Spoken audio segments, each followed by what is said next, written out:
तो अब आपको बता देते हैं कि दरअसल जो सी वोटर और एबीपी न्यूज का सर्वे है, इस सर्वे ने किस पार्टी को कितने प्रतिशत वोट दिया है। अगर स्क्रीन पर नजर डालें तो इस वक्त तो भारतीय जनता पार्टी जो वहां बहुत 15 साल तक लगातार सत्ता में थी, उस पार्टी को इस चुनाव में 41.1% वोट मिलता हुआ नजर आ रहा है, जबकि कांग्रेस पार्टी को 45.6 यानी 45.6% वोट मिलता हुआ नजर आ रहा है।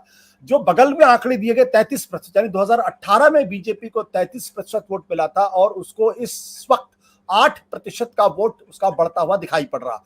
कांग्रेस को 43% वोट मिले थे 2018 में, उसमें भी इजाफा है 2.5% का।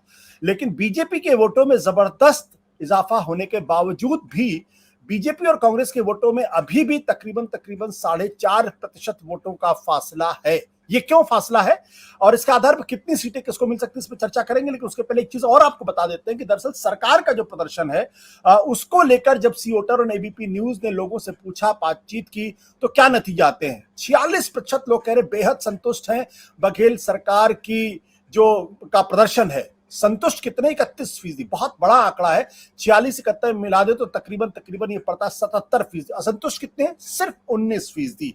ये दो आंकड़े हैं। अब यशवंत, इन दोनों आंकड़ों के आधार पे कह सकते हैं कि कम से कम उस वक्त की जो कांग्रेस की सरकार छत्तीसगढ़ में मौजूद है उसकी एक्सेप्टेबिलिटी और अप्रूवल रेटिंग दोनों बेहतर। और अभी आप जिस प्रो इनकम्बेंसी का जिक्र कर रहे थे, एक सरकार जो पिछले 5 साल से वहां पे है उसका वोट परसेंटेज बढ़ रहा, 2.5% उसके वोट में इजाफा हो रहा। ये क्या फिनोमिनन है? ये कैसे बघेल ने ये इसको किया है? देखिए, हम लोग ने जैसे चुनाव में सामान्य तौर पर आजकल जब हम चुनाव में देखते हैं कि एक पार्टी का वोट बढ़ता है और दूसरी का घटता है, लेकिन ये इस तरीके के आंकड़े कभी कभी अनयूजुअल ये आते हैं जिसमें विपक्षी पार्टी के वोट बढ़ रहे हैं, जो सामान्य बात है। 5 साल की एंटी इनकम्बेंसी में बढ़ने भी चाहिए, हर जगह बढ़ते हैं, लेकिन सत्ता पक्ष के भी बढ़ रहे हैं। यानी पिछली बार जितने पे कांग्रेस जीती थी उससे और ज्यादा वोट बढ़ रहे हैं। इससे एक तरफ इशारा साफ हो रहा है, जो हम लोगों ने शायद देखा मध्य प्रदेश में भी और राजस्थान में भी, बाइपोलराइजेशन ऑफ द स्टेट। यानी छोटी पार्टियों का जो है वो और ज्यादा एक मार्जिनलाइजेशन की एक प्रोसेस है। और सामान्य तौर पर ये मध्य प्रदेश, राजस्थान, छत्तीसगढ़ ये बाइपोलर माने जाते रहे हैं, लेकिन ये दरअसल बाइपोलर उतने रहे नहीं है। सीटों में भली बाइपोलैरिटी दिखे, वोटों में अक्सर इन जगहों पे 15 से 20% तक अन्य पार्टियां वोट ले जाती रही हैं। इन अन्य पार्टियों में बहुजन समाज पार्टी तीनों ही राज्यों में कॉमन फैक्टर रही है। उसके अलावा अलग अलग छोटी पार्टियां अलग अलग राज्यों की रही है। जैसे छत्तीसगढ़ के केस में अजीत जोगी जी की पार्टी एक महत्वपूर्ण भूमिका में रही है, उसने कांग्रेस के भी वोट काटे थे पहले कई बार।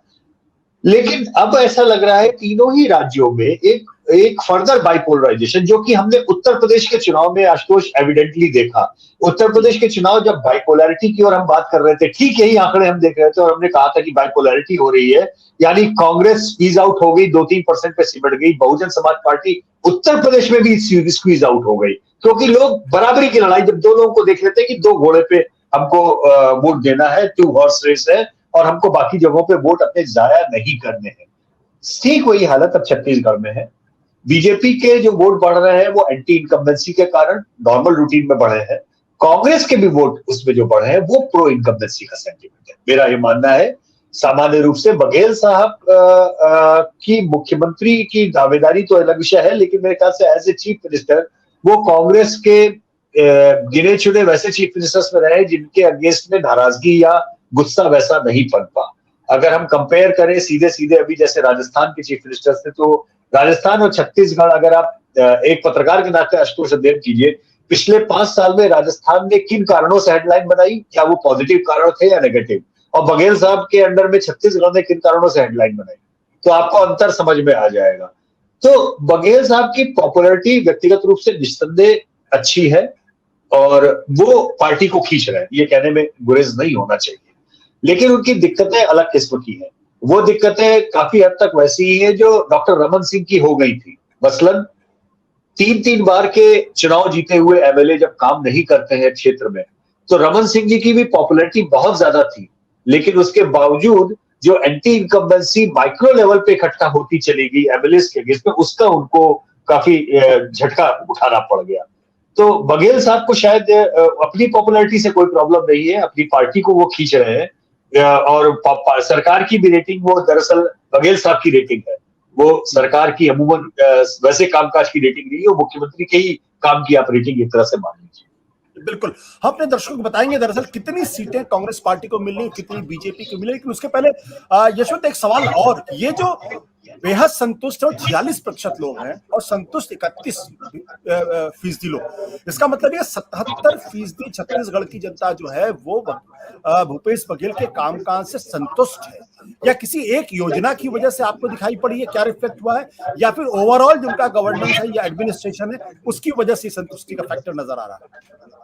देखिए, लाभार्थी योजना ये ऑल इंडिया फेनोमेना हो गया है। हमने देखा है अलग अलग प्रोएक्टिव चीफ मिनिस्टर्स ने वेलफेयर स्कीम्स को अपने तरीके से डिलीवर करके उसका लाभ अपने पक्ष में लिया।